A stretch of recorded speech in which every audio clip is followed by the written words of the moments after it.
बिस्मिल्लाहिर्रहमानिर्रहीम। अस्सलाम वालेकुम डियर स्टूडेंट्स। आज फार्मास्यूटिक्स के लेक्चर नंबर फर्स्ट में हम आज फार्मासिस्ट, फार्मेसी टेक्नीशियन, इनमें एक बेसिक डिफरेंस, इनके रोल्स एंड रिस्पॉन्सिबिलिटी पे बात करने वाले हैं। क्योंकि चैप्टर नंबर फर्स्ट है और फार्मास्यूटिक्स के इस सब्जेक्ट में सबसे पहले तो हम फार्मास्यूटिक्स होता क्या है उस पे बात करेंगे। फार्मास्यूटिक्स दो अल्फाज से मिलकर बना है, फार्मा और दूसरा स्यूटिक्स। यानी कि लफ्ज़ जो फार्मा है, ये जो लफ्ज़ फार्मा है ये निकला है ड्रग से, ड्रग्स की मैन्युफैक्चरिंग से। यानी कि ये वर्ड फार्मेसी से निकला है। जैसे हम कहते हैं कि जैसे फार्मा इंडस्ट्रीज होती हैं, जैसे एक फार्मेसी होती है, तो ये फार्मास्यूटिक्स मैन्युफैक्चरिंग ऑफ ड्रग से वर्ड निकला है। यानी कि हमें एक लफ्ज़ जिसको हम कहते हैं ड्रग और एक लफ्ज़ है जिसको हम कहते हैं मेडिसिन। सबसे पहले तो इनमें फ़र्क पता होना चाहिए। एक ड्रग क्या है और एक मेडिसिन क्या है, इसका बेसिक डिफरेंस समझ लें। एक ड्रग बेसिकली एक ऐसा मॉलिक्यूल है जिसका आपकी बॉडी में कोई न कोई इफेक्ट है, जो आपके नॉर्मल बॉडी के सिस्टम को इन्फ्लुएंस करता है, उसे हम ड्रग कहते हैं।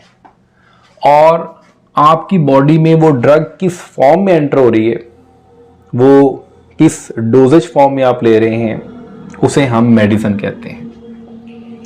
यानी कि finished doses form of drug is called medicine. और ड्रग क्या है, ऐसे मॉलिक्यूल्स हैं जिनका आपकी बॉडी में कोई ना कोई इफेक्ट होता है। और मेडिसिन क्या है, finished doses form of drug, ये आपकी मेडिसिन है। फिनिश्ड डोजेज फॉर्म कि आपने उस ड्रग को एज अ टैबलेट यूज किया है, आपने एज अ कैप्सूल यूज किया है, आपने एज अ इंजेक्शन यूज किया है। ये सारी डोजेज फॉर्म है। अब आपने उस ड्रग को डोजेज फॉर्म में कैसे कन्वर्ट किया, इसे कहते हैं फार्मास्यूटिक्स। यानी कि ड्रग डेवलपमेंट, मेडिसिन फार्मूलेशन, ये सारा कुछ आता है फार्मास्यूटिक्स में। अब चलते हैं इसकी ब्रांच पे बात करते हैं कि ये इसकी डेफिनेशन बेसिकली क्या है। Branch of pharmacy that deals with the conversion of NCE यानी कि new chemical entity into doses form. यानी कि एक आपके पास केमिकल मॉलिक्यूल है, उसको आपने एक डोजेज फॉर्म में कैसे कन्वर्ट किया है, दिस इज कॉल्ड फार्मास्यूटिक्स। आप डायरेक्ट मॉलिक्यूल को यूज नहीं कर सकते। जैसे मैं अक्सर कहता हूं कि एक हम टैबलेट, चाहे पैनाडोल की टैबलेट है, आपने देखा होगा वो फ्यू मिलीग्राम्स में होती है। जैसे आप कुछ एंटीबायोटिक्स देखते हैं, वो कुछ मिलीग्राम्स में होती हैं। चलें सिप्रोफ्लॉक्सासिन की बात कर लेते हैं, वो 250 मिलीग्राम है। अब मिलीग्राम तो बहुत छोटा है, लेकिन देखने को वो टैबलेट आप देखते हैं कि बहुत बड़ी है। इसका मतलब है कि उस मेडिसिन या उस टैबलेट के दो हिस्से हैं। एक हिस्सा उसका ड्रग है और एक हिस्सा वो है जो ड्रग को आपकी बॉडी तक पहुंचा रहा है। उसे हम इनएक्टिव फॉर्म या उसे हम नॉन ड्रग कहते हैं। तो medicine consist of two parts, number 1 drug और नंबर 2 नॉन ड्रग, जिनका काम आपकी बॉडी में ड्रग को आपके टारगेट एरिया तक पहुंचाना है। वो एक्सीपिएंट्स होते हैं, वो बाइंडर्स होते हैं, वो फ्लेवरिंग एजेंट्स होते हैं, वो कोटेड टैबलेट के ऊपर जो कोटिंग की होती है वो मटेरियल हो सकता है, जिनको हम एक्सीपिएंट्स का नाम देते हैं। अब चलते हैं कि फार्मासिस्ट कौन है। फार्मासिस्ट वो हेल्थ केयर प्रोवाइडर है जिसने डॉक्टर ऑफ फार्मेसी का 5 ईयर का जो प्रोग्राम है वो पास किया होता है किसी ऐसी यूनिवर्सिटी से जो central pharmacy council, provincial pharmacy council से रजिस्टर्ड हो, और वो पब्लिक या प्राइवेट कोई भी इदारा हो सकता है। अब अकॉर्डिंग टू लॉ जो फार्म डी या फार्मासिस्ट है, जिसको हम ए कैटेगरी कहते हैं, provincial council enter the name of respective pharmacist in register A, और फार्मेसी एक्ट के मुताबिक 1967 जो फार्मेसी एक्ट है उसके मुताबिक सेक्शन नंबर 24 में इसको रजिस्टर्ड किया जाता है, तब हम क्या देते हैं कैटेगरी ए। और ये एफएससी प्री मेडिकल जिसमें 60% क्राइटेरिया है वो स्टूडेंट फार्म डी करता है और वो फार्मासिस्ट कहलाता है। इसके बदले में फार्मेसी टेक्नीशियन, ये मैट्रिक के बाद 2 साल का प्रोग्राम है, ये 5 साल का है, और ये 2 इयर्स प्रोग्राम है। इसमें यही डेफिनेशन होगी, provincial council enter the name of respective pharmacy technician in registered be, same definition होगी, बस यहां पे रजिस्टर्ड बी आ जाएगा। और हम क्योंकि फार्मेसी टेक्नीशियन पे बात कर रहे हैं, हमारा जो मेन टारगेट है वो फार्मेसी टेक्नीशियन का जो सब्जेक्ट है फार्मास्यूटिक्स फर्स्ट ईयर का वो टारगेट है, तो हमें roles and responsibilities of pharmacy technician discuss करना है। इंपॉर्टेंट क्वेश्चन है, टोटल 6 सवाल आपके आने हैं फाइनल एग्जाम्स में, और वो 6 सवालों में से roles and responsibility of pharmacy technician कई दफ़ा फार्मेसी काउंसिल में पास पेपर में आपने देखा होगा। तो रोल्स बेशुमार हैं, उनमें से जो चंद इंपॉर्टेंट हैं आपके एग्जाम्स के पॉइंट ऑफ व्यू से वो हम डिस्कस कर लेते हैं one by one. Pharmacy technician सबसे पहले तो मेडिकल स्टोर बना सकता है जहां दवाइयां बेची जाती हैं। इसको 1-2 साल के बाद एग्जाम्स को पास करने के बाद एक लाइसेंस इशू किया जाता है जिसको हम कैटेगरी कहते हैं, कैटेगरी बी, जिस पर फिर मेडिकल स्टोर का लाइसेंस बनता है।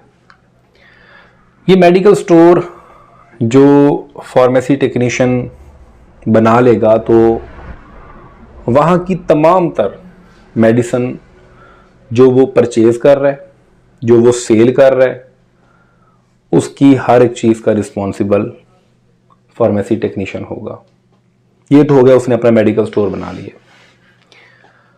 और इस तरह डिफरेंट फॉर्म्स होते हैं जो कि बाय लॉ ड्रग एक्ट 1976 के अकॉर्डिंग डिफरेंट फॉर्म्स में ये जो लाइसेंस होते हैं उसको रजिस्टर्ड करवाया जाता है डिस्ट्रिक्ट क्वालिटी कंट्रोल बोर्ड से। अब पहला रोल जो है वो है कम्युनिटी फार्मेसी, जो कि अभी मैं मेडिकल स्टोर की बात कर रहा था, ऐसे ही कोई भी फार्मेसी है वहाँ पे फार्मेसी टेक्नीशियन जॉब कर सकता है, मेडिसिन का record, sale, purchase, each and everything maintain करेगा। रिटेल फार्मेसी, कम्युनिटी फार्मेसी तकरीबन ये इसी सेंस में लिया जाता है। कोई चेन फार्मेसीज होती हैं जैसे हमारे यहाँ क्लिनिक्स, सर्वेट, फजलदीन्स वगैरह, या कोई आम कोई और जो ब्रांड है जो कि चेन फार्मेसी है उसमें भी काम कर सकते हैं। तो ओवरऑल जहाँ पे मेडिसिन सेल हो रही है, जहाँ पे परचेज हो रही है, इन चीज़ों में फार्मेसी टेक्नीशियंस की जॉब्स होती हैं। नॉन गवर्नमेंट ऑर्गेनाइजेशन एनजीओस के अंदर भी फार्मेसी टेक्नीशियन काम करते हैं, क्योंकि NGOs health care providers, health care workers और हेल्थ फैसिलिटीज़ प्रोवाइड करते हैं, तो उसमें फार्मेसी टेक्नीशियन काम करते हैं। फार्मास्यूटिकल इंडस्ट्रीज़ में फार्मेसी टेक्नीशियन की जॉब्स होती हैं। फार्मास्यूटिकल इंडस्ट्री के अंदर मुख्तलिफ डिपार्टमेंट हैं और उनके अंदर फार्मेसी टेक्नीशियन जो है वो बहुत अच्छे तरीके से अपनी रिस्पॉन्सिबिलिटीज़ प्ले कर रहे हैं। डिस्पेंसिंग और कंपाउंडिंग, ये डिस्पेंसिंग फार्मेसीज होती हैं, वहाँ पे मेडिसिन की डिस्पेंसिंग करना और उनकी कंपाउंडिंग करना, ये भी pharmacy technician under the supervision of pharmacist अपना रोल प्ले कर रहे हैं। पेशेंट काउंसलिंग है कि डोज के बारे में, प्रेस्क्रिप्शन को अच्छे तरीके से रीड करके और डॉक्टर के लिखे हुए उस नुस्खे के मुताबिक दवाइयाँ जो हैं वो देना, और पेशेंट को ये काउंसल करना कि ये दवाई आपने इतने टाइम लेनी है, इतनी डोज में लेनी है, ये सारा काम फार्मेसी टेक्नीशियन कर रहा है।